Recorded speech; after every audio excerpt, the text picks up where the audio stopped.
আল্লাহ রে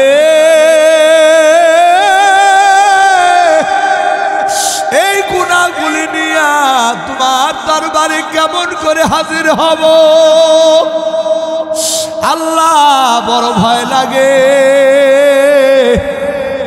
অন্তরের ভিতরে বড় ভয় জাগে গো আল্লাহ তবে আমি একটা কথা জানি আল্লাহ গো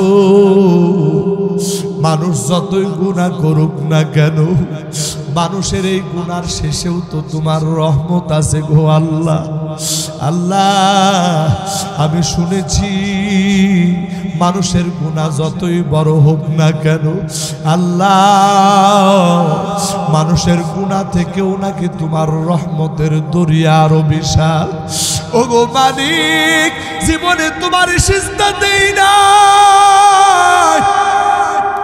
জীবনে তোমার ইবাদত বন্দেগী করি না আল্লাহ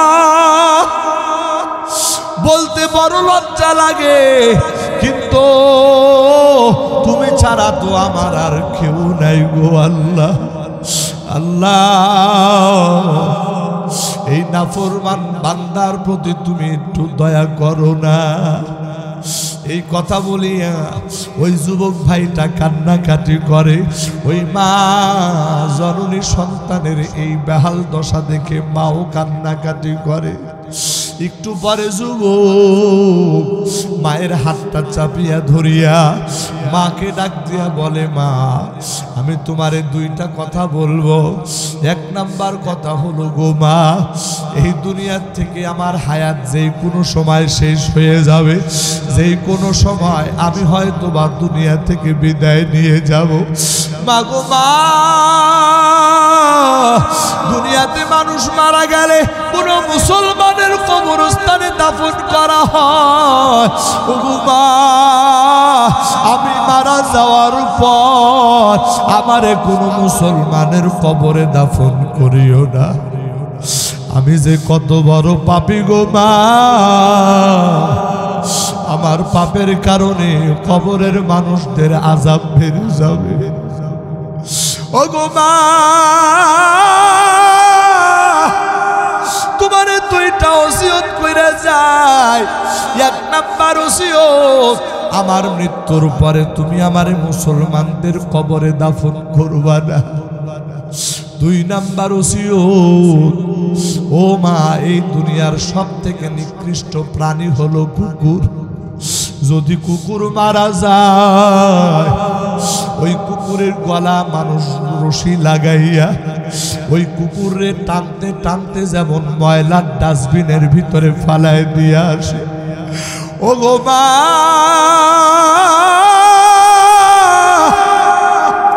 আমি তো ওই কুকুর থেকেও জঘন্য রে মা ওই নিকৃষ্ট প্রাণী থেকেও আমি আরো জঘন্য গো মা আমার মৃত্যুর পরে আমার গলার ভিতরে রশি টানায়া ওই নিকৃষ্ট প্রাণী কুকুরের মতো টানতে টানতে নিয়ে যাইবা এলাকার ভিতরে সব থেকে ময়লার বড় ডাস্টবিনের জায়গা ওই ময়লার ডাস্টবিনের ভিতরে তুমি আবার ফালাইয়া দিয়া দিবা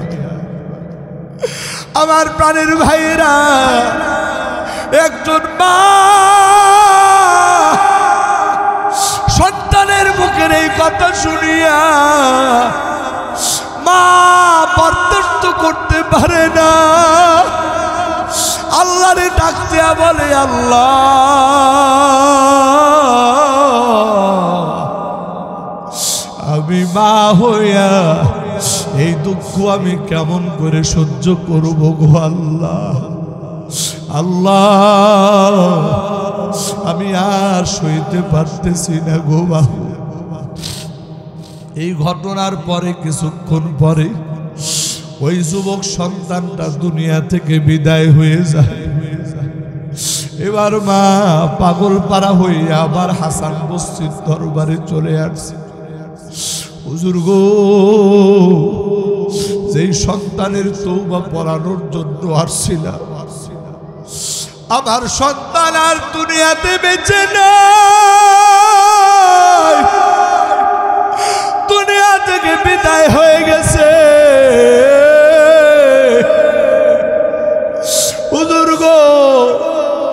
দয়া করিয়া যদি আপনার একটু দয়া হয় আমার সন্তানের জানাজাটা পড়াইবে।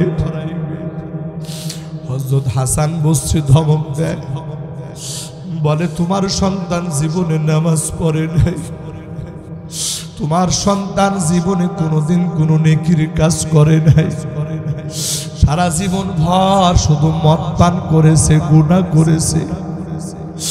আর আমি জমানার হাসান বসরি হইয়া তোমার ওই মদখোর সন্তানের জানাজা পড়াইতে যাব, এটা তুমি ভাবলা কেমন করে? আমার প্রাণের ভাইয়েরা, ওই মা সন্তান যতই খারাপ হোক না কেন, মা তো মা, মায়ের মনের ভিতরে বুঝবানে না রে বন্ধু। ওই মা হতাশ হয়ে আবার বাড়িতে ফিরে আসছে। কি করবে? সন্তানের লাশটা নিয়ে মা বড় বিপদে আছে। ওরে বন্ধু, কিছু সময় পার হইতে না হইতে হযরত হাসান বসরি আলাইহি তার বাড়ির দরজায় হাজির। দরজার সামনে নক করতেছে, ভিতর থেকে আওয়াজ আসলো, কি? বলে আমি হাসান বসরি। এবার ওই মহিলাটা ডাক দেয়া বলে, হুজুর আপনি আমার বাড়িতে কি ব্যাপার? হযরত হাসান বসরি বলে, তোমারে বিদায় দেওয়ার পর আমি মাত্র কাইলুলা করার জন্য দুপুর বেলা খাওয়ার পর সামান্য সময় বিশ্রাম নেওয়ার জন্য আমার বিছানার সঙ্গে যখন পিঠটা লাগাই দিয়েছি, আমার চোখটা যখন লেগে আসে অবস্থা, এই সময় আমার মালিকের পক্ষ থেকে আওয়াজ আসতেছে, ও হাসান, বলো তো দেখি তুমি আমার কেমন বন্ধু? অথচ তোমার এলাকার ভিতরে আমার একজন বন্ধু মারা গেল,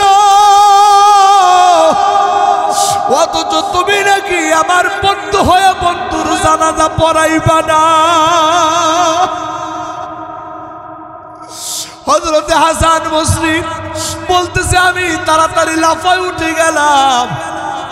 কি শুনলাম নিজের কানকেও যেন বিশ্বাস করতে পারি না।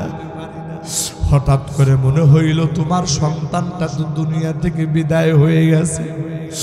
আরে আমার আর বুঝতে বাকি নাই আমার আল্লাহ কোন বন্ধুর কথা বলছে। হয়তোবা তোমার সন্তান এমন ভাবে তওবা করেছে, ওই তওবা আমার আল্লাহর দরবারে এমন কবুল হয়ে গেছে, যেই কারণে আমার আল্লাহ গুনাহগারের দফতর থেকে তোমার সন্তানের নাম কাটিয়া আমার আল্লাহর বন্ধুদের কাতারে তোমার সন্তানের নাম উঠায় ফেলেছে। আল্লাহু আকবার, আল্লাহু আকবার।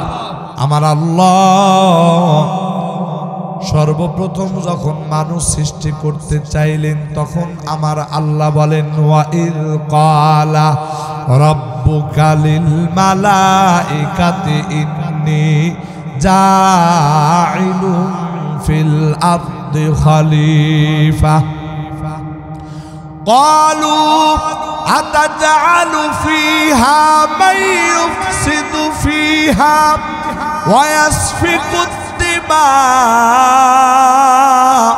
ونحن نسبح بحمدك ونقدس لك قال إني أعلم ما لا تعلمون।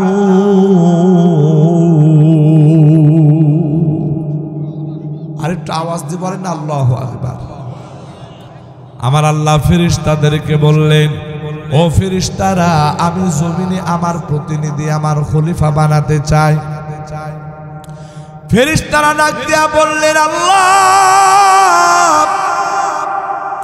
জমিনের মধ্যে এমন প্রতিনিধি বানাতে চান যেই প্রতিনিধি জমিনের মধ্যে মারামারি, কাটাকাটি, হানাহানি করবে, একে অন্যের রক্তপাত ঘটাবে।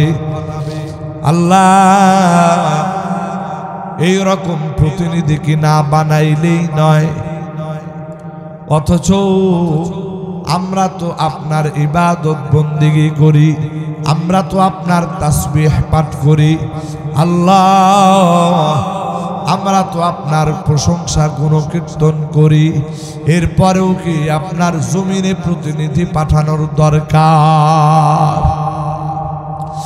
আমার আল্লাহ জবাবে বলেন, ইন্নী আ'লামু মা লা তা'লামুন।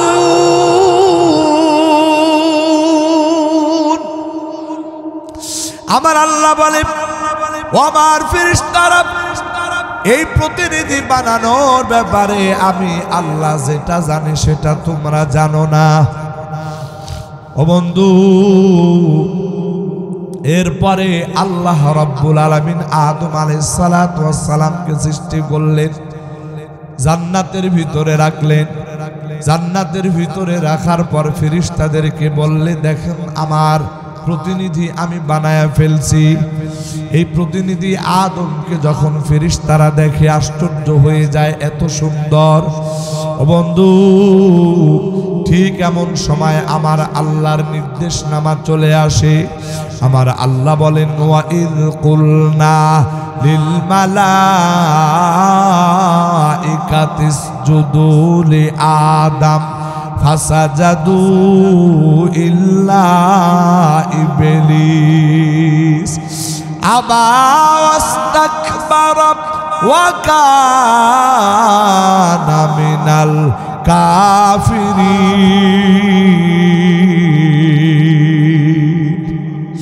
আমার আল্লাহ বলে, ফেরেশতাদেরকে বললেন, ও আমার ফেরেশতারা, তোমরা আদমকে সিজদা দাও।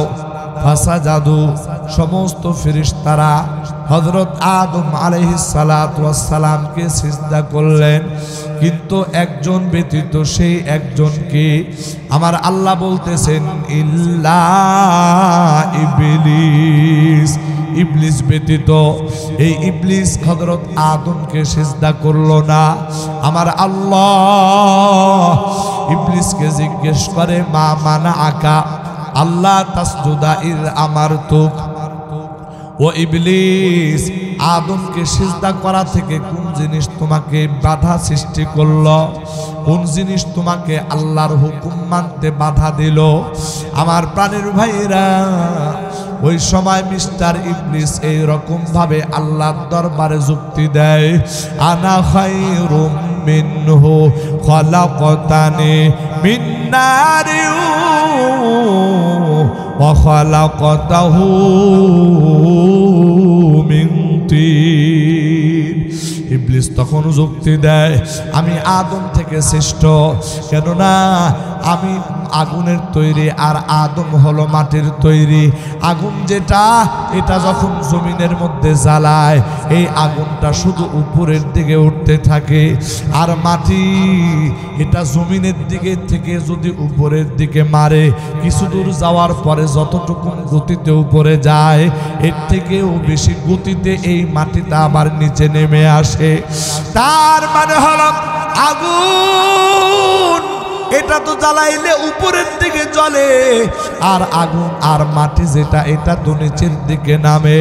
এই কারণে আমি আদমকে সিজদা দিতে পারবো না, কেননা আমি তো মাটির তৈরি, আমি তো নূরের তৈরি, আমি তো আগুনের তৈরি।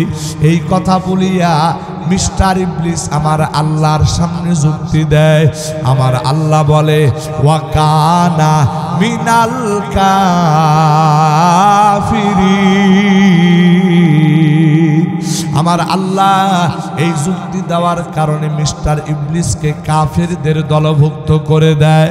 প্রাণের ভাইয়েরা আমার, বন্ধুরা আমার, ওই মিস্টার ইবলিস আমার আল্লাহর একটা হুকুম না মানার কারণে একটা সিজদা না দেওয়ার কারণে কাফের হয়ে যায়। ওরে বন্ধু, এখন আমি আপনাদের কাছে একটা বিষয় জানতে চাই। আমাদের এলাকার ভিতরে এমন অনেক মুসলমান আছে যেই মুসলমানগুলি সারা বছর নামাজ পড়ে না, শুধুমাত্র দুইটা ঈদের সময় নামাজ পড়ে। এমন মুসলমান আছে সারা বছর নামাজ পড়ে না, শুধু শবে বরাত আর শবে কদরে নামাজ পড়ে। এমন মুসলমান আছে সারা সপ্তাহে নামাজ পড়ে না, শুধু জুমার নামাজ পড়ে। আমার প্রাণের ভাইয়েরা, আমার বন্ধুরা, ওই যে মিস্টার ইবলিস একটা সিজদা না দেওয়ার কারণে কাফের হয়ে গেল। তাহলে মুসলমান সমাজের ভিতরে এমন মুসলমান আছে যারা শুধু বছরে ঈদের নামাজ পড়ে, বছরে শবে বরাত শবে কদরের নামাজ পড়ে, আর সারা বছর নামাজের কোনো খবর নাই। অথচ প্রত্যেকজন মুমিন ইমানদারের জন্য দৈনন্দিন 5 ওয়াক্ত নামাজ ফরজ করা হয়েছে। শুধু তাই নয়, বরং প্রতি রাকাত নামাজের ভিতরে 2টা করে সিজদা। আল্লাহর বান্দা, এবার মনোযোগ দিয়ে কথাগুলি শুনুন। যেই বান্দা শুধুমাত্র বাৎসরিক নামাজ কিছু নামাজ পড়ে আর সারা বছর নামাজ পড়ে না, তার মানে এই বান্দা কত শত শত কত হাজার হাজার সিজদা থেকে বিরত থাকতেছে। ওরে বন্ধু, মিস্টার ইবলিস একটা সিজদা না দেওয়ার কারণে কাফের হয়েছে। তাহলে আমরা এত সিজদা না করার কারণে আল্লাহর আদালতে আমার আপনার পরিণতিটা কি দাঁড়াবে? আমার প্রাণের ভাইরা, আমার বন্ধুরা, আমি আপনাদের কাছে ফতোয়া জানতে চাই না, শুধুমাত্র আপনাদের অনুভূতিটা একটু জাগ্রত করতে চাই। যারা এই রকম সারা বছর নামাজ পড়ে না, ও বন্ধু, আল্লাহর আদালতে সিজদা দেয় না, তারা এই জমিন থেকে কত বড় নাফরমানি করতেছে। ওরে বন্ধু, আমার আল্লাহ তো আমাকে আপনাকে মুসলমান ধরে ঘরে পাঠাইছে। আমি আপনি মুসলমান, শুধু নাম কাওয়াস্তে মুসলমান, আসলে কাজের কাজ আমার আপনার দ্বারা কোনো কিছুই হয় না। এবার বলুন তো দেখি, সারা বছর যারা নামাজ পড়ে না, আল্লাহর এই যে কত সিজদার হুকুম তারা লঙ্ঘন করতেছে, তাদের ইমানের পরিস্থিতিটা কি? আমার নবীজি বলতেছেন আসসালাত। আমার নবীজি বলতেছে, ও দুনিয়ার ইমানদার, নামাজ হলো দ্বীনের খুঁটি। ও বন্ধু, এই নামাজ হলো দ্বীনের খুঁটি। এই জমিনের মধ্যে যেমন আমরা ঘর বানাইতে যাই, ওই ঘর বানাইতে গেলে খুঁটি বানানো দরকার। খুঁটি ছাড়া যেমন ঘর টিকতে পারে না, ঠিক তদ্রূপভাবে মুমিনের ঈমান ও নামাজ ছাড়া টিকতে পারে না। একটু আওয়াজ দিয়া কথা বলেন, ঠিক কিনা? আমার প্রাণের ভাইয়েরা, আমার বন্ধুরা, এই জন্য মুমিনের কাতারে নামটা রাখার জন্য অন্তত এতটুকু করা দরকার, দৈনন্দিন 5 ওয়াক্ত নামাজ আমাদের পড়া দরকার। যারা পুরুষ আছে, যারা মসজিদে গিয়া নামাজের জামাতে শামিল হওয়া, আর যারা মহিলা আছে ওয়াক্ত মতো ঘরের মধ্যে নামাজ আদায় করা। এই নামাজ মুমিন ইমানদারের পরিচয় বহন করে। এই নামাজ কাফের আর বেঈমানের ভিতরে চিহ্ন স্বরূপ। আমার প্রাণের ভাইরা, যারা নামাজ পড়ে তারা মুমিন, যারা নামাজ পড়ে না তারা কাফের। আমার বন্ধুরা, এই বিষয়টা এই জন্য মাথার ভিতরে ঢুকাইতে হবে। আল্লাহর বান্দা, এই ময়দানের ভিতরে যত মুসলমান আছো, একজন মুসলমান যদি আজকে নামাজ না পড়িয়া, নামাজ না পড়ুয়া একজন মুসলমান যদি এই জায়গার ভিতরে যদি এমন প্রতিজ্ঞা করে নেয়, না রে না, আজকের পর থেকে নিয়ে জীবনে আর 1 ওয়াক্ত নামাজ ছাড়ব না, আল্লাহর কসম, এই রকম প্রতিজ্ঞা করার সাথে সাথে আমার আল্লাহ ওই মুমিন বান্দার জন্য এই মাহফিল কবুল করে নেবে। একটু আওয়াজ দিয়া জোরে জোরে বলেন, কথা ঠিক কিনা? আমার প্রাণের ভাইয়েরা, আমার বন্ধুরা, আমি এই দিকে যাব না রে ভাই। ভাই, আমি আমার আলোচনার মূল পয়েন্টের দিকে যেতে চাই। আমার আল্লাহ যখন জমিনে প্রতিনিধি বানাতে চাইলেন, ফেরেশতারা তখন অমত করলো। ফেরেশতাদের অমতেও আমার আল্লাহ হযরত আদমকে সৃষ্টি করলেন। আদম সৃষ্টি করার পর যে ফেরেশতারা এই প্রতিনিধির ব্যাপারে অমত করেছিল, অমত প্রকাশ করেছিল, ওই ফেরেশতাদেরকে আমার আল্লাহ আদমকে সিজদা করার কথা বললেন। ওই সমস্ত ফেরেশতারা আদমকে সিজদা করলেন। আমার প্রাণের ভাইরা, এই সিজদা করার দ্বারা আল্লাহ পাক রব্বুল আলামিন মানুষের মর্যাদাকে বাড়াইয়া দিলেন। একটু আওয়াজ দিয়া জোরে জোরে বলেন সুবহানাল্লাহ। প্রাণের ভাইরা আমার, এরপরে দ্বিতীয় পর্যায়ে আমার আল্লাহ পবিত্র কুরআনুল কারীমের মধ্যে বলতেছেন, লাকাদ খালাকনাল ইনসানা ফি আহসানি তাকওয়িম। আমার আল্লাহ বলতেছে, আমি মানুষকে সব থেকে সুন্দর গঠন দিয়া, সব থেকে সুন্দর আকৃতি দিয়া আমি আল্লাহ মানুষকে সৃষ্টি করেছি। ওরে বন্ধু, একটু মানুষের চেহারার দিকে তাকায় দেখেন না, কত সুন্দরভাবে, কত নিখুঁতভাবে আমার আল্লাহ মানুষ সৃষ্টি করেছে। আমার প্রাণের ভাইয়েরা, আমার বন্ধুরা, অথচ এই জমিনের মধ্যে যখন আমরা ছোট থেকে ছোট কোনো জিনিস বানাই, ওই জিনিসের ব্যাপারে আমার আপনার মাথার ভিতরে কত পরিকল্পনা ঢুকায়, ওই জিনিসটার ব্যাপারে কত নমুনা আমরা দেখি। আরে কিন্তু আমার আল্লাহ এই যে আমাকে আপনাকে সৃষ্টি করেছেন, কোনো একটা জায়গায় কোনো নমুনা আমার আল্লাহ দেখায় নাই। আমার আল্লাহ কোনো প্রকার নমুনা দেখা ছাড়া আমাকে আপনাকে সৃষ্টি করলেন। সৃষ্টি করার পর আমার আল্লাহ প্রশ্ন করলেন, বান্দা, এই যে আমি সৃষ্টি করলাম, দেখো তো কোথাও কোনো ত্রুটি আছে নাকি? সুম্মারজিল বাসারা কাররাতাইনি ইয়ানকালিব ইলাইকাল বাসারু খাসিআউ ওয়া হুয়া হাসিব। আমার আল্লাহ বলে, এর বান্দা, আমি যে সৃষ্টি করলাম, এই সৃষ্টির দিকে বারবার নজর দাও, বারবার তাকাও রে বান্দা। তাকাইতে তাকাইতে তোমার দৃষ্টি ক্লান্ত হয়ে যাবে। ও বান্দা, তুমি ক্লান্ত হয়ে যাইবা, কিন্তু আমার সৃষ্টির ভিতরে কোনো একটা জায়গায় তুমি কোনো ত্রুটি দেখাইতে পারবে না। একটু আওয়াজ দিয়া জোরে জোরে বলেন সুবহানাল্লাহ। আমার প্রাণের ভাইয়েরা, আমার বন্ধুরা, একটু গভীর মনোযোগ দিয়ে খেয়াল করে শুনো রে ভাই।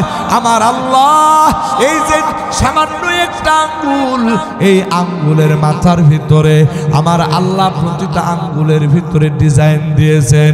ওরে বন্ধু, এই আঙ্গুলগুলি নিয়ে আমরা আমাদের পাসপোর্টের ভিতরে ফিঙ্গারপ্রিন্ট দেই, আমাদের আইডি কার্ডের ভিতরে ফিঙ্গারপ্রিন্ট দেই। এক দেশ থেকে আর এক দেশে যেতে হলে আমাদের ফিঙ্গারপ্রিন্ট লাগে।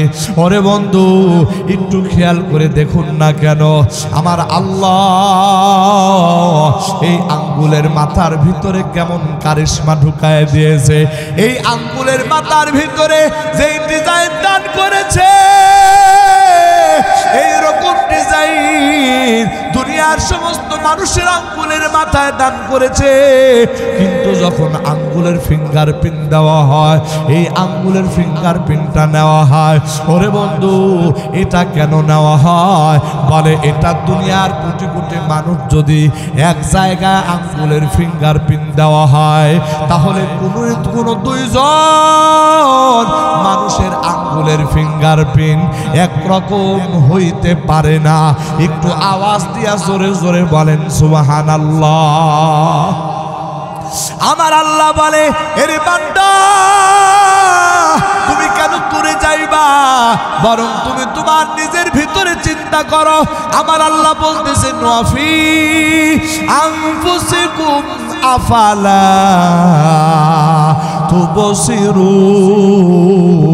তুবসিরুন।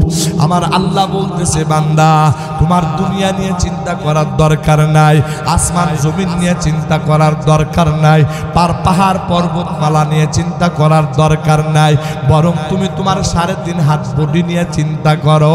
এই 3.5 হাত বডির ভিতর দিয়া আমার আল্লাহ যা কিছু দান করেছে রে বান্দা, এই দানগুলি এক একটা তুমি চিন্তা করো, গবেষণা করো।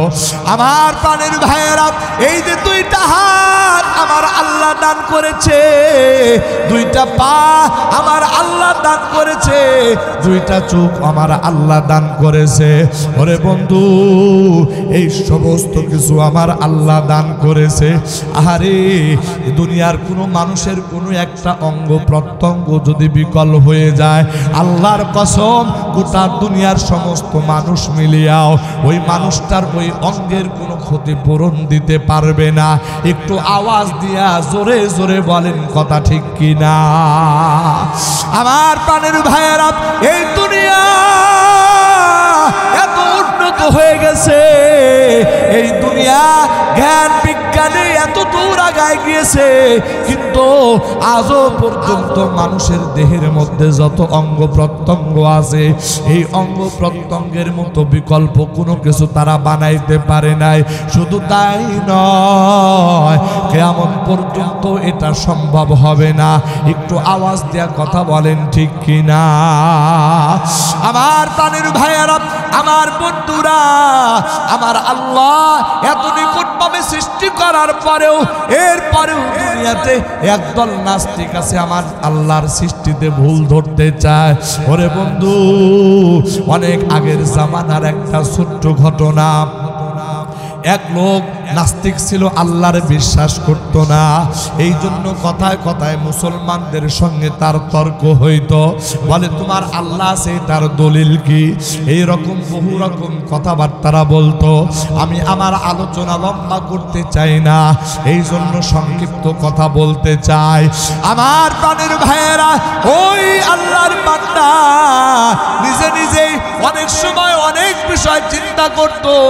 আল্লাহর বান্দা একদিন দুপুর বেলা খাবার দাবার খাওয়ার পরে বাড়ির পাশে একটা বট গাছ, এই বট গাছের নিচে একটু ছায়াদার জায়গা আছে, এই ছায়াদার জায়গার ভিতরে আল্লাহর বান্দা আরাম করতে যাবে। আরাম করতে যাওয়ার পরে যখন ওই বট গাছের উপরের দিকে তাকাইছে, দেখতেছে বট গাছের ফলগুলো একেবারে ছোট ছোট। কথা ঠিক না? আঙ্গুর ফলের মতো ছোট ছোট ফল। ওই আল্লাহর বান্দা বলতেছে, মুসলমানরা বলে তাদের আল্লাহর সৃষ্টিতে কোথাও কোনো খুঁত নাই। ওই ব্যক্তি বলতেছে, এত বড় বিশাল বড় গাছ, চতুর্দিকে ডালপালা ছড়ানো, অথচ এই বিশাল বড় গাছের সাথে ছোট ছোট আঙ্গুর ফলের মতো দানা, এটা দেখতে বড় বেমানান দেখা যায়, বড় অসুন্দর দেখা যায়। এটাই তো বড় খুঁত আমার মনে হয়। ওরে বন্ধু, এই কথা চিন্তা করতে করতে আল্লাহর বান্দা ওই জায়গার ভিতরে যখন ঘুমায়া পড়ছে, ঘুমাইতে দেরি আল্লাহর বান্দার একেবারে নাক বরাবর ওই গাছ, অর্থাৎ এই বট গাছের একটা ফল তার নাক বরাবর পড়ছে। আল্লাহর বান্দা তখনও ঘুমায় নাই, শুধুমাত্র ঘুমের একটু ভান ধরেছে, শুধুমাত্র ঘুম ঘুম একটু ভাব তার চোখের মধ্যে আসছে। যখনই ওই গাছের ফলটা, ওই বট গাছের ফলটা ওই আল্লাহর বান্দার নাক বরাবর পড়েছে, নাক বরাবর পড়ার সাথে সাথে ধরফর করে ওই বান্দা শোয়া থেকে উঠে বসে গেছে। চিন্তা করতেছে কে মারলো, কে মারলো। ডানে তাকায়, সামনে তাকায়, বামে তাকায়, পিছনে তাকায়, কিন্তু না, কোনো জায়গায় কাউকে দেখা যায় না। আবার ওই গাছের উপরের দিকে নজর দেয়। এবার আল্লাহর বান্দার আর বুঝতে বাকি নাই, নাই। ওই বান্দা শুয়ে থাকার পরে ওর নাকের উপরে যেই ফলটা পড়েছে এই ফল আর অন্য কোনো ফল নয়, বরং এই ফলটাই হলো এই বট গাছের ফল। যখন এই বান্দা চিন্তা করলো, হঠাৎ করে তার মাথাটা খুলে গেছে। আরে ওই বান্দা চিন্তা করতেছে, আল্লাহ আমার চিন্তা মতো যদি এই গাছের ফল যদি লাউয়ের মতো হইতো, আমার চিন্তা অনুযায়ী যদি এই গাছের ফল যদি ফজলি আমের মতো বড় বড় হইতো, তাহলে ওই রকম একটা ফল যদি আমি যখন শুইলাম ওই রকম একটা ফল যদি আমার নাকের উপরে পড়তো, তাহলে আমার নাক তো যাইতো সাথে আমার চেহারাটা পর্যন্ত ভস্কায়। চিন্তা করিয়া আল্লাহর বান্দা স্বীকার করে নিল, না না মুসলমানরা যেটা বলে এটাই সত্য কথা। আসলে মুসলমানরা যাকে আল্লাহ বলে, আমার আল্লাহর সৃষ্টির ভিতরে কোনো জায়গায় কোনো ত্রুটি নাই। একটু আওয়াজ দিয়ে জোরে জোরে বলেন সুবহানাল্লাহ। আমার প্রাণের ভাইয়েরা, আমার বন্ধুরা, ওই বান্দা নাস্তিক আল্লাহর বান্দা, কিন্তু বান্দার অন্তরের ভিতরে বুঝ চলে আসছে রে ভাই। ওই বান্দার সাথে সাথে সিজদায় পড়ে যাইয়া মালিককে ডাক দিয়া বলে,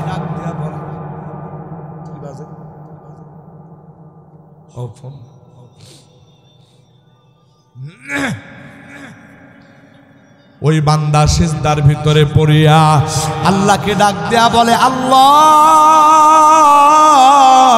আসলে তুমি যেমন সৃষ্টি করেছো এটাই যথার্থ, এটাই সুন্দর। আমি বান্দা যেমন চিন্তা করেছি এটা সুন্দর না। আল্লাহ এতদিন আমার বুঝতে ভুল ছিল, আল্লাহ বুঝতে আমার দেরি হয়ে গেছে।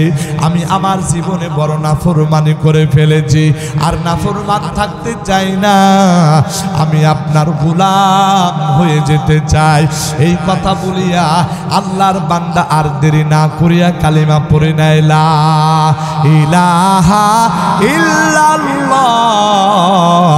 লা ইলাহা ইল্লাল্লাহ, লা ইলাহা ইল্লাল্লাহ, লা ইলাহা।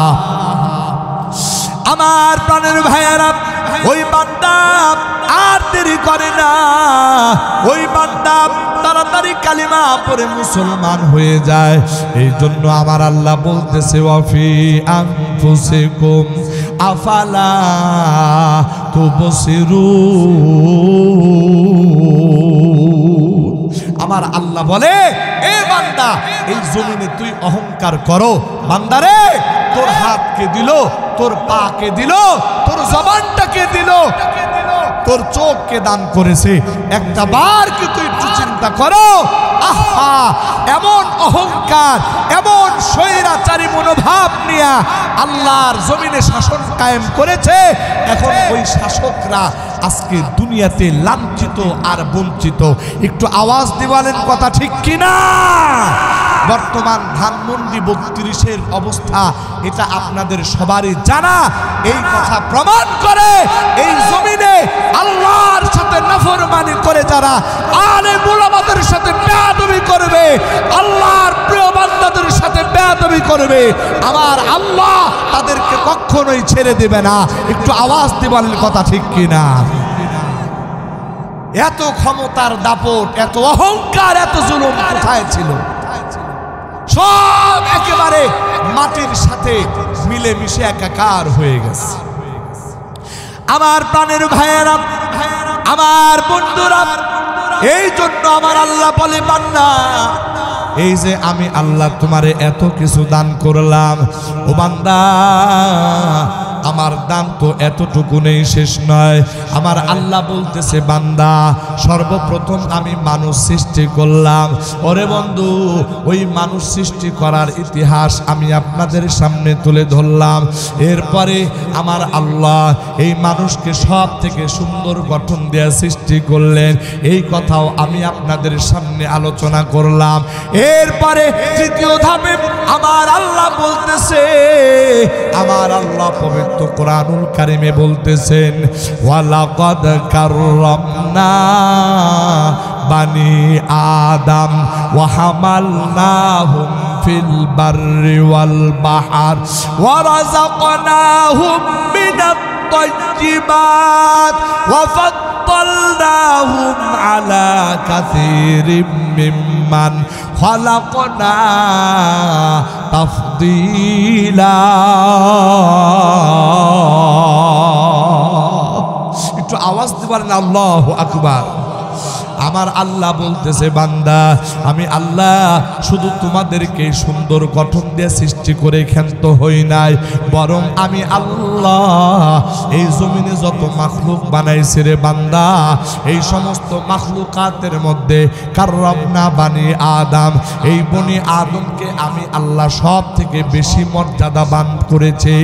আমার প্রাণের ভাইয়েরা, এত কিছু করার পর আমার আল্লাহ এবার আমাকে আপনাকে জিজ্ঞেস করে বান্দা, আমার আল্লাহ পবিত্র কোরআনে বলেন আফা হাসিবতুম আন্নামা খালাকনাকুম আবাসা ওয়া আন্নাকুম ইলাইনা লা তুরজাউন। আমার আল্লাহ বলে বান্দা আমি আল্লাহ এত সুন্দর আয়োজন করিয়া এত সুন্দর নিখুঁত করিয়া তোমারে সৃষ্টি করলাম।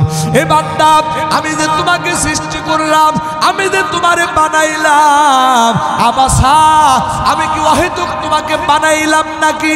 ওয়া আন্নাকুম ইলাইনা লা তুরজাউন। ও বান্দা এই বানানো কি আমি অহেতুক তোমাকে সৃষ্টি করলাম? আর জীবনেও কি তোমরা আমি আল্লাহর কাছে ফিরে আসবে না? ওরে বন্ধু, এই প্রশ্নের জবাবে আমার আল্লাহ ভিন্ন আয়াতে এই প্রশ্নের জবাব আমার আল্লাহ নিজেই দিতেছেন মিনহা খালাকনাকুম ওয়া ফিহা নুঈদুকুম ওয়া মিনহা নুখরিজুকুম তারাতান উখরা। আমার আল্লাহ বলতেছে বান্দা আমি আল্লাহ তোমাদেরকে মাটি থেকে সৃষ্টি করেছি, আবার আমি আল্লাহ তোমাদেরকে মাটির ভিতরে ফিরিয়ে নিয়ে যাব। ওরে বান্দা তোমার শরীরের সুন্দর চামড়া মাটি খেয়ে ফেলবে, তোমার শরীরের গোশতগুলি মাটি খেয়ে ফেলবে, এমনকি তোমার শরীরের হাড্ডিগুলো পর্যন্ত মাটির সাথে মিলেমিশে একাকার হয়ে যাবে। ও বান্দা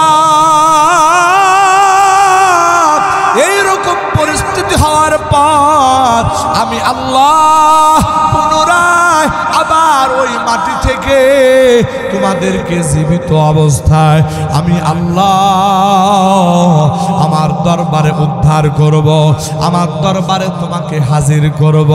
ওরে বন্ধু আমি আর আপনি প্রশ্ন করতে পারি আল্লাহ আপনার দরবারে আপনি হাজির করবেন কেন? কি কারণ?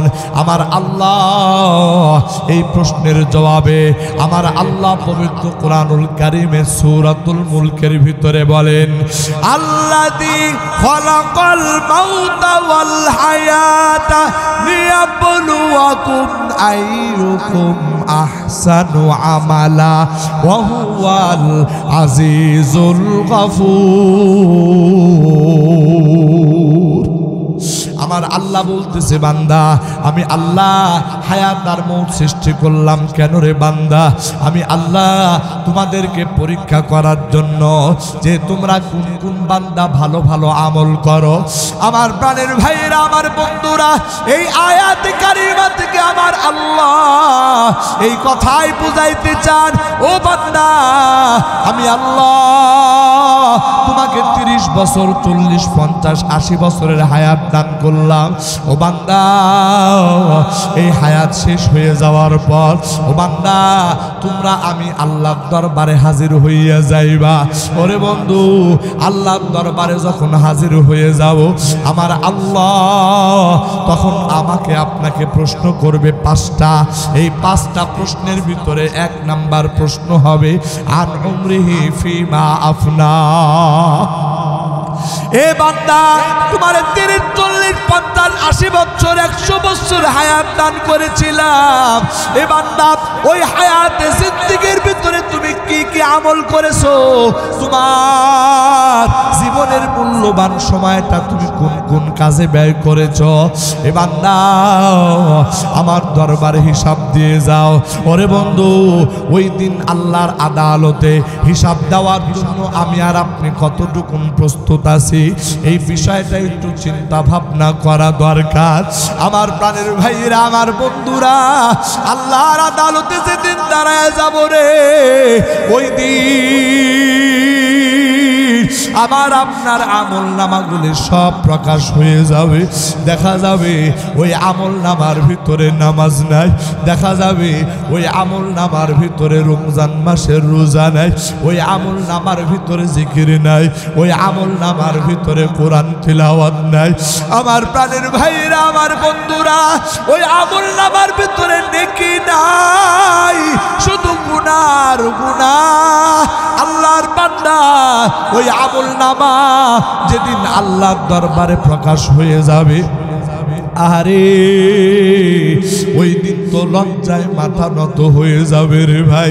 ওই দিন বান্দা আফসোস করতে থাকবে, কিন্তু ওই দিনের শত আফসোস করলেও কোনো লাভ হবে না, ওই দিনের শত লজ্জিত হলেও কোনো লাভ হবে না। আল্লাহর বান্দা একটু চিন্তা করে দেখো না, জীবন ভর যে গুনাহ করেছ রে বান্দা, এই গুনার মধ্য থেকে যদি একটা গুনার সাজা যদি আমার আল্লাহ তোমারে দেয়, ওই গুনাহের সাজা বরদাস্ত করার ক্ষমতা তোমার আছে কিনা রে ভাই? ও বান্দা, ওই গুনাহের আযাব বরদাস্ত করার ক্ষমতা আমার নাই। এই জন্য আল্লাহর কাছে বলবো, আল্লাহ জীবনে যত গুনাহ করেছি, আল্লাহ আমার জীবনের হায়াতের জিন্দেগিতে আল্লাহ রাতের বেলায় গুনাহ করে করে কাটাইছি, দিনটাও গুনাহ করে করে কাটায় দিয়েছি। আল্লাহ এই 30 বছর বয়স, 40 বছর বয়স, আল্লাহ প্রতিটা মাস গুনাহ করেছি, আল্লাহ প্রতিটা বছর শুধু গুনাহ আর গুনাহ করেছি। রব্বুল আলামিন, একটা গুনার জন্য যদি তুমি পাকড়াও করো রে আল্লাহ, আমার কোনো উপায় থাকবে না, বাঁচার কোনো উপায় থাকবে না। এই কথা যদি বান্দা আল্লাহর কাছে বলে গুনার জন্য অনুতপ্ত হয়, আমার আল্লাহ পবিত্র কোরআনে কারীমের মধ্যে বলেন, কুল ইয়া ইবাদিয়াল্লাযীনা আসরাফু আলা আনফুসিহিম লা তাকনাতু মির রাহমাতিল্লাহ ইন্নাল্লাহা ইয়াগফিরুয যুনুবা জামিআ ইন্নাহু হুয়াল গফুরুর রহিম। আমার আল্লাহ বলতেছে, ও আমার বান্দারা, তোমরা যারা নিজেদের নফসের প্রতি জুলুম করেছ, ও আমার বান্দারা রে, তোমরা যারা গুনাহ করে করে সমুদ্রের ফেনার সমান গুনাহ করে ফেলেছো, উহুদ পাহাড়ের সমান গুনাহ করেছো, ও বান্দা তোমরা আমি আল্লাহর রহমত থেকে নিরাশ হইও না। শুধুমাত্র গুনাহের জন্য অনুতপ্ত হইয়া আমি আল্লাহর দিকে ফিরে আসো রে বান্দা। আমি আল্লাহ কথা দিলাম তোর জীবনের তামাম গুনাহ খাতা মাফ করে দিব। একটু জবান খুলে আওয়াজ দিয়া জোরে জোরে বলেন সুবহানাল্লাহ। আমার প্রাণের ভাইয়েরা, আমার বন্ধুরা, আমার আল্লাহ কেমন গুনাহ মাফ করনেওয়ালা। জমানার বিখ্যাত বুজুর্গ হযরত হাসান বসরি রহমাতুল্লাহি আলাইহির জামানার একটা ঘটনা। ওরে বন্ধু, হযরত হাসান বসরি রহমাতুল্লাহি আলাইহি তার দরবারে একজন মহিলা আসা যাওয়া করত, বিধবা মহিলা, তার স্বামী দুনিয়াতে নাই, একটা মাত্র সন্তান। এই মহিলাটা হযরত হাসান বসরির দরবারে এসে মহিলাদের সাথে তালিমে বসে বসে হাদিস শিক্ষা করতে। আমার প্রাণের ভাইরা, আমার বন্ধুরা, বন্ধুরা, ওই মহিলার একটা মাত্র সন্তান ছিল রে ভাই। ওই সন্তান বড় আদরের সন্তান ছিল। ওই একটা সন্তানের মুখের দিকে তাকাইয়া ওই মা নিজের যৌবন কালটা কাটায় দিয়েছে, দ্বিতীয় কোনো স্বামী গ্রহণ করে নাই। ওরে বন্ধু, এই রকম মা তার সন্তানকে লালন পালন করে, কিন্তু ঘটনাক্রমে এই সন্তানটা বেলাইন হয়ে যায়। খারাপ সঙ্গে পড়িয়া এই সন্তানটা আস্তে আস্তে বেলাইন হয়ে যায়, আস্তে আস্তে মাদকের জগতে চলে যায়, খারাপ বন্ধুদের পাল্লায় পড়ে খারাপ কাজের মধ্যে লিপ্ত হয়ে যায়। আমার প্রাণের ভাইয়েরা, এই সন্তান বেশি বয়স হবে না, মাত্র 20 থেকে 22 বছর বয়স, একেবারে টকবগে যুবক, টকবগে যুবক। যখন এই রকম খারাপ বন্ধুদের পাল্লায় পড়িয়া জীবনটা নষ্ট হয়ে যায়, হঠাৎ করে ওই সন্তানটা অসুস্থ হয়ে পড়ে। মা সন্তানের জন্য বড় পেরেশান, অস্থির। মাত্র একটা মাত্র সন্তান, এই সন্তানের অসুস্থতার কারণে মা বড় বেকারার। আমার প্রাণের ভাইরা, আমার বন্ধুরা, ওই মা ডাক্তার দেখানোর জন্য সন্তানকে নিয়ে যায়, তার দেশের ভিতরে নাম করা ডাক্তারের কাছে নিয়ে যায়। ডাক্তার সমস্ত কিছু পরীক্ষা নিরীক্ষা করিয়া ওই মাকে বলে দেয়, আপনার সন্তানের নারী ভুঁড়িগুলি সব নষ্ট হয়ে গেছে, এই সন্তান আর দুনিয়াতে বেশি দিন বাঁচবে না। এই সন্তানকে লইয়া যান আপনার বাড়িতে যাইয়া, সে যত ভালো মন্দ খাইতে চায় এগুলো একটু খাবার খাওয়ায় দেন। মা আশ্চর্য হয়ে যায়, মা কিছুই বুঝতে পারে না। বলে, ডাক্তার, আমার সন্তানের পরিণতি এমন কেন হলো? বলে, আপনার সন্তান অতিরিক্ত মদ্যপান করার কারণে এই রকম ভাবে তার নারী ভুঁড়ি জ্বলে পড়ে ছারখার হয়ে গেছে। আমার প্রাণের ভাইরা, আমার বন্ধুরা, ওই মা ওই সন্তানকে টেনে হেঁচড়ে বাড়ি পর্যন্ত নিয়ে আসে। ওই মা ওই সন্তানকে শোয়াইয়া মা সন্তানের শিওরের ভিতরে বসিয়া চোখের পানি ফেলায় আর কান্নাকাটি করে, বাবা তোর চেহারার দিকে তাকাইয়া আমি মা আমার যৌবন কালটা খতম করে দিলাম। আমার জীবনে প্রয়োজন ছিল বিবাহের, কিন্তু বিয়ে করি নাই। তুই একটা মাত্র সন্তানের মুখের দিকে তাকাইয়া আজকে তুই একটা মাত্র আমার সন্তান, তুই দুনিয়া থেকে চলে যাবি। আমি মা এই দুনিয়াতে কি নিয়ে বাঁচব রে?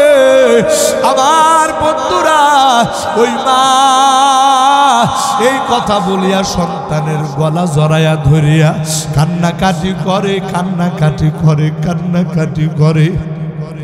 ওরে বন্ধু, এক পর্যায়ে মা সন্তানকে বোঝায়, বাবা জীবনটা তো পার করে দিলি গুনাহ করে করে, জীবনটা পার করে দিলি মদ্যপান করে করে, কোন সময় তোর মুখ চলে আসে রে বাবা বলা যায় না।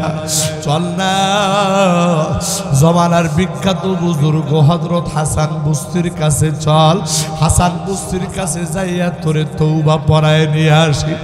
ওই সন্তান ডাক দিয়া বলে, ওগো মা,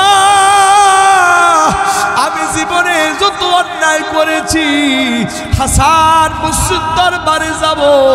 ও মা, আমার মনে সাহস জাগায় না, আমার মনে সাহস হয় না হাসান বস্তির দরবারে যায় আমি কেমন করে মুখটা দেখাবো, এটা আমার দ্বারা সম্ভব না। মা বলল, ঠিক আছে হাসান বস্তির দরবারে তোমার যাওয়ার দরকার নাই, বরং আমি হাসান বস্তির দরবারে যাব। এই কথা বলিয়া ওই মা হাসান বস্তির দরবারে ফিরে আসছে। হাসান বস্তির দরবারে যাইয়া বলে, ও হুজুর, আমার একটা মাত্র সন্তান আজকে মৃত্যুর মুখে পতিত হয়ে আছে। হুজুর গো, আমার সন্তানের মৃত্যুর আগে একটু তওবা পড়ানো দরকার। দয়া করে যদি আপনি আমার বাড়িতে একটু তাশরিফ নিতেন, আমার সন্তানকে যদি জীবনের শেষবারের মধ্যে একটু তওবাটা পড়ায় দিতেন। হযরত হাসান বসরি বলে, মা আমি তোমার বাড়িতে যাব, আমার সময় কই, এখন আমার সময় নাই। এই কথা বলিয়া মহিলাকে ফিরাইয়া দিয়েছে।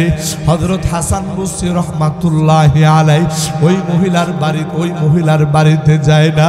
ওই মহিলা এবার সন্তানের কাছে ফিরে আসে।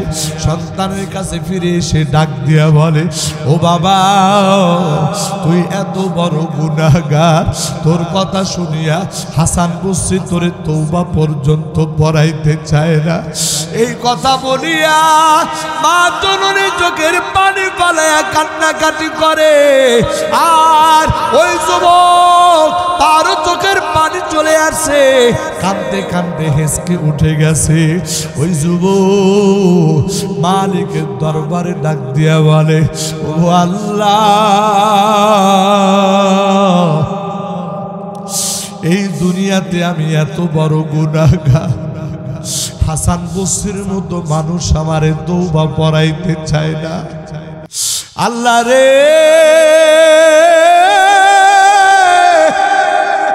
এই গুনাহগুলি নিয়া তোমার দরবারে কেমন করে হাজির হব? আল্লাহ, বড় ভয় লাগে, অন্তরের ভিতরে বড় ভয় জাগে গো আল্লাহ। তবে আমি একটা কথা জানি, আল্লাহ গো, মানুষ যতই গুনাহ করুক না কেন, মানুষের এই গুনার শেষেও তো তোমার রহমত আছে গো আল্লাহ। আল্লাহ, আমি শুনেছি মানুষের গুনাহ যতই বড় হোক না কেন, আল্লাহ, মানুষের গুনাহ থেকেও নাকি তোমার রহমতের দরিয়া আরো বিশাল। ওগো মালিক, জীবনে তোমার সিজদা দেই না, জীবনে তোমার ইবাদত বন্দেগী করি নাই আল্লাহ। বলতে বড় লজ্জা লাগে, কিন্তু তুমি ছাড়া তো আমার আর কেউ নাই গো আল্লাহ। আল্লাহ, এই নাফরমান বান্দার প্রতি তুমি একটু দয়া করো না। এই কথা বলিয়া ওই যুবক ভাইটা কান্নাকাটি করে। ওই মা জননী সন্তানের এই বেহাল দশা দেখে মাও কান্নাকাটি করে। একটু পরে যুবক মায়ের হাতটা চাপিয়া ধরিয়া মাকে ডাক দিয়া বলে, মা আমি তোমারে দুইটা কথা বলবো। এক নাম্বার কথা হলো গো মা, এই দুনিয়ার থেকে আমার হায়াত যেই কোনো সময় শেষ হয়ে যাবে, যেই কোনো সময় আমি হয়তো বা দুনিয়া থেকে বিদায় নিয়ে যাব। মা গো মা, দুনিয়াতে মানুষ মারা গেলে কোন মুসলমানের কবরস্থানে দাফন করা হয়। ওগো মা, আমি মারা যাওয়ার পর আমারে কোনো মুসলমানের কবরে দাফন করিও না। আমি যে কত বড় পাপী গো মা, আমার পাপের কারণে কবরের মানুষদের আযাব বেড়ে যাবে। ওগো মা, তোমারে দুইটা ওসিয়ত কইরা যায়।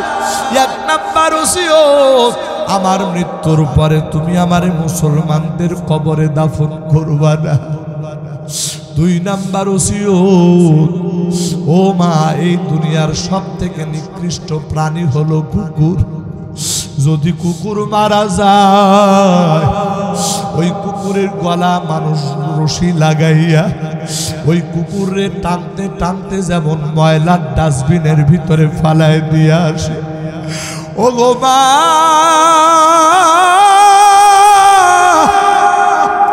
আমি তো ওই কুকুর থেকেও জঘন্য রে মা, ওই নিকৃষ্ট প্রাণী থেকেও আমি আরো জঘন্য গো মা। আমার মৃত্যুর পরে আমার গলার ভিতরে রশি টানায়া ওই নিকৃষ্ট প্রাণী কুকুরের মতো টানতে টানতে নিয়ে যাইবা। এলাকার ভিতরে সব থেকে ময়লার বড় ডাস্টবিনের জায়গা, ওই ময়লার ডাস্টবিনের ভিতরে তুমি আবারে ফালাইয়া দিয়া দিবা। আমার প্রাণের ভাইয়েরা, একজন মা সন্তানের মুখের এই কথা শুনিয়া মা বরদাস্ত করতে পারে না, আল্লাহরে ডাক দিয়া বলে, আল্লাহ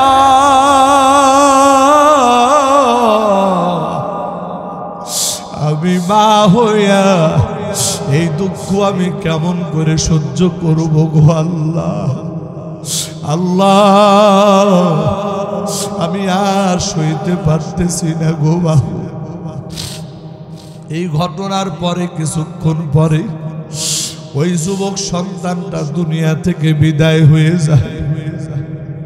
এবার মা পাগল পাড়া হইয়া আবার হাসান বস্তির দরবারে চলে আসছে। হুজুর গো, যেই সন্তানের তওবা পড়ানোর জন্য আসছিলাম, আমার সন্তান আর দুনিয়াতে বেঁচে নাই, দুনিয়া থেকে বিদায় হয়ে গেছে। হুজুর গো, দয়া করিয়া যদি আপনার একটু দয়া হয় আমার সন্তানের জানাজাটা পড়াইবে। হযরত হাসান বসরি ধমক দেয়, বলে তোমার সন্তান জীবনে নামাজ পড়ে নাই, তোমার সন্তান জীবনে কোনোদিন কোনো নেকির কাজ করে নাই, সারা জীবন ভর শুধু মদ পান করেছে, গুনাহ করেছে। আর আমি জামানার হাসান বসরি হইয়া তোমার ওই মদখোর সন্তানের জানাজা পড়াইতে যাব, এটা তুমি ভাবলা কেমন করে? আমার প্রাণের ভাইয়েরা, ওই মা সন্তান যতই খারাপ হোক না কেন, মা তো মা, মায়ের মনের ভিতরে বুঝ মানে না রে বন্ধু। ওই মা হতাশ হয়ে আবার বাড়িতে ফিরে আসছে।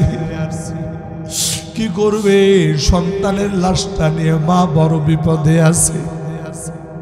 ওরে বন্ধু, কিছু সময় পার হইতে না হইতে হযরত হাসান বসরি আলাইহি তার বাড়ির দরজায় হাজির। দরজার সামনে নক করতেছে, ভিতর থেকে আওয়াজ আসলো, কি? বলে আমি হাসান বসরি। এবার ওই মহিলাটা ডাক দেয়া বলে, হুজুর আপনি আমার বাড়িতে, কি ব্যাপার? হযরত হাসান বসরি বলে, তোমারে বিদায় দেওয়ার পর আমি মাত্র কাইলুলা করার জন্য দুপুর বেলা খাওয়ার পর সামান্য সময় বিশ্রাম নেওয়ার জন্য আমার বিছানার সঙ্গে যখন পিঠটা লাগাই দিয়েছি, আমার চোখটা যখন লেগে আসে অবস্থা, এই সময় আমারে আমার মালিকের পক্ষ থেকে আওয়াজ আসতেছে, ও হাসান বলো তো দেখি তুমি আমার কেমন বন্ধু? অথচ তোমার এলাকার ভিতরে আমার একজন বন্ধু মারা গেল, অথচ তুমি নাকি আমার বন্ধু হয়ে বন্ধুর জানাজা পড়াইবা না। হযরতে হাসান বসরি বলতেছে, আমি তাড়াতাড়ি লাফায় উঠে গেলাম। কি শুনলাম নিজের কানকেও যেন বিশ্বাস করতে পারি না। হঠাৎ করে মনে হইল তোমার সন্তানটা তো দুনিয়া থেকে বিদায় হয়ে গেছে। আরে আমার আর বুঝতে বাকি নাই আমার আল্লাহ কোন বন্ধুর কথা বলছে। হয়তোবা তোমার সন্তান এমন ভাবে তওবা করেছে, ওই তওবা আমার আল্লাহর দরবারে এমন কবুল হয়ে গেছে, যেই কারণে আমার আল্লাহ গুনাহগারের দফতর থেকে তোমার সন্তানের নাম কাটিয়া আমার আল্লাহর বন্ধুদের কাতারে তোমার সন্তানের নাম উঠায় ফেলেছে। আল্লাহু আকবার, আল্লাহু আকবার। আমার প্রাণের ভাইয়েরা, আমার বন্ধুরা, দেখেন তওবা কেমন একটা বিষয়। আল্লাহর বন্ধু, আল্লাহর বান্দা নাফরমান, জীবন ভর নাফরমানি করার পরে শেষ জীবনে আল্লাহর বান্দা যখন 2 ফোঁটা চোখের পানি ফালায়া মালিককে ডাক দিয়া বলছে, রে মালিক, তুমি ছাড়া তো বাঁচার কোনো রাস্তা নাই, সকলেরই দরজা হইতে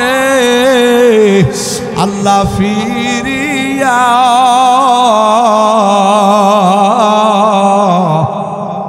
তোমারি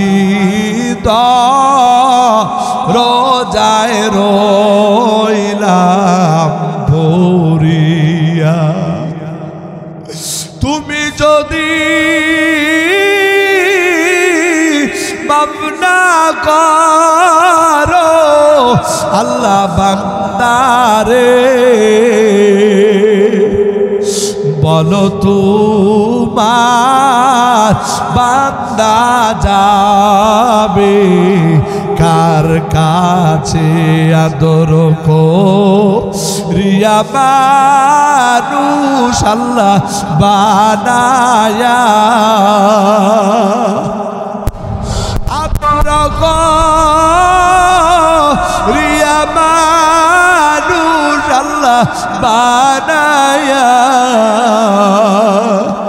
কেমনে দিবা জাহান্নামে ফেলিয়া, কেমনে দিবা জাহান্নামে ফেলিয়া।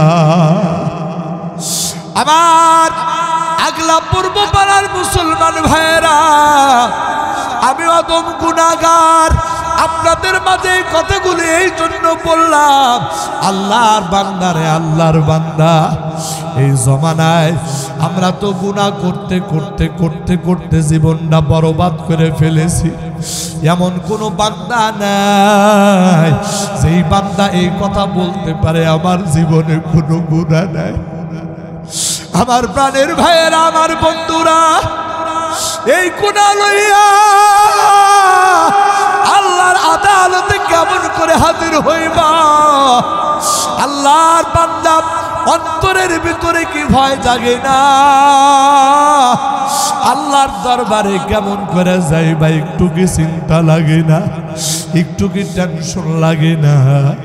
আমার প্রাণের ভাইয়েরা, এই জন্য আমি আপনাদের কাছে হাত জোর করে অনুরোধ করি, আল্লাহর বান্দা, আর কিছু সময় পরে মাহফিল শেষ হয়ে যাবে, দোয়া হয়ে যাবে, বাড়িতে চলে যাব। আজকে আপনাদের সঙ্গে দেখা হলো, আর জীবনে কোনোদিন দেখা হবে কিনা, আর জীবনে কোনোদিন কথাগুলো বলতে পারবো কিনা? আল্লাহর বান্দা, মানুষের হায়াত আর মৌতের কথা কিন্তু বলা যায় না। ও বান্দা, চক্ষুটা বন্ধ করেছো, এই চক্ষুর পাতা খোলার আগে আজরাইল তোমার শিওরে চলে আসতে পারে। আমার প্রাণের ভাইরা, আমার বন্ধুরা, এই অবস্থায় যদি মৃত্যু হয়, আমার তোমার কি অবস্থা হবে রে ভাই? তাই আসো না, আজকের এই ময়দান থেকে বিদায় হওয়ার মুহূর্তে আল্লাহর কোন বান্দা সরে ভাই, আল্লাহর সামনে গুনাহের কথা স্মরণ করিয়া মালিকের দরবারে একটু তওবা করবা, মালিককে ডাক দিয়া বলবা, রে মালিক, জীবন ভর শুধু গুনাহ করেছি। আল্লাহ গো, একটা গুনাহের জন্য যদি তুমি পাকড়াও করো, আমার তো বাঁচার কোনো উপায় থাকবে না গো আল্লাহ। আল্লাহ তোমার দরবারে ফরিয়াদ, জীবনে যত গুনাহ করেছি গো আল্লাহ, কবিরা গুনাহ সগীরা গুনাহ, জানা অজানা, দিনের আলোতে রাতের অন্ধকারে যত গুনাহ করেছি আল্লাহ, আজকের এই ময়দানে তোমার দরবারে তওবা করতেছি আল্লাহ। মেহেরবানি করে তুমি আমাদের গুনাহগুলি মাফ করে দাও। জবান খুলে আওয়াজ দিয়া জোরে জোরে বলেন আমিন। ও ভাই, সবাই দুইটা হাত একটু আসমানের দিকে তুলে দেন, মালিককে ডাক দিয়ে বলেন আল্লাহ, ওগো আল্লাহ, ভয় লাগে এই অবস্থায় যদি মউত হয়ে যায় তোমার দরবারে কেমন করে মুখ দেখাবো আল্লাহ। এই দুনিয়া থেকে বিদায়ের আগে তওবা করতেছি আল্লাহ, দয়া করে মায়া করে আমাদের জীবনের গুনাহগুলি মাফ করে দাও হে আল্লাহ। যত গুনাহ করেছি গুনাহগুলির দিকে না তাকাইয়া তোমার রহমান রহিম নামগুলির দিকে তাকাইয়া জীবনের তামাম গুনাহ খাতাগুলি মাফ করে দাও আল্লাহ। আজকের পর থেকে নিয়ে যতদিন দুনিয়াতে বাঁচবো জীবনে আর এক ওয়াক্ত নামাজ ছাড়বো না, জীবনে আর কোনোদিন মিথ্যা কথা বলবো না, জীবনে আর কোনোদিন তোমার নাফরমানি করব না, কোনো মানুষের প্রতি আর জুলুম করব না। ওগো আল্লাহ, তুমি আমাদের তওবা করে কবুল করে নাও। জবান খুলে আওয়াজ দিয়ে বলেন আমিন। আল্লাহ, জীবনে কতবার তওবা করেছি আবার ভঙ্গ করেছি আল্লাহ, তোমার দরবারে ফরিয়াদ গো আল্লাহ। আল্লাহ, এই তওবাগুলির উপরে আমাদেরকে মৃত্যুর আগ পর্যন্ত অটল থাকার তৌফিক দান করে দাও। জবান খুলিয়া আওয়াজ দিয়া জোরে জোরে বলেন আমিন। আমার ভাই দুইটা হাত নামান, দুইটা হাত নামান। আমার পর্দার আড়ালে আমার মা বোনেরা, আমি আমার মা বোনদের উদ্দেশ্যে বলতে চাই, মাগো সামনে তো রমজান মাস আসতেছে। আল্লাহর নবী বলেছেন এই দুনিয়ার নারীদেরকে আল্লাহর রাসূল চারটা আমলের কথা বলেছেন।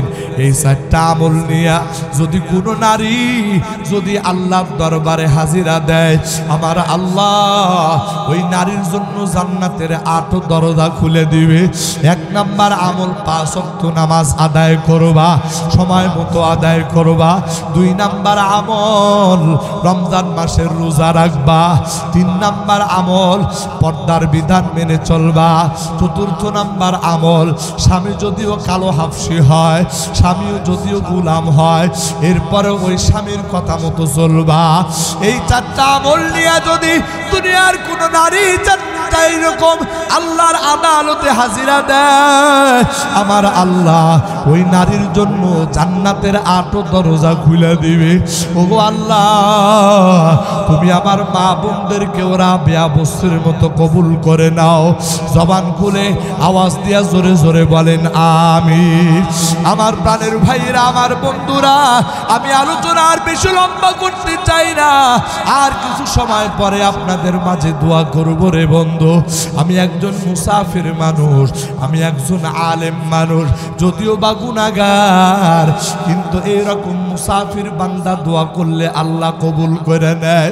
এইরকম আল্লাহওয়ালা বুজুর্গ বান্দারা পাশে বসা আছে, এই বুজুর্গরা যদি আমিন বলে দোয়া কবুল হয়ে যাবে। আরে এই জায়গায় কত মাদ্রাসার ছাত্ররা আছে, নিষ্পাপ মাসুম বেগুনাহ, ওই ছাত্ররা দোয়া করলে আল্লাহর দরবারে দোয়া কবুল হয়ে যাবে। কত সাদা দাড়িওয়ালা মুরব্বীরা আছে রে ভাই, ওই মুরব্বীরা যদি আল্লাহর কাছে দোয়া করে আমার আল্লাহ দোয়া কবুল করে নিবে।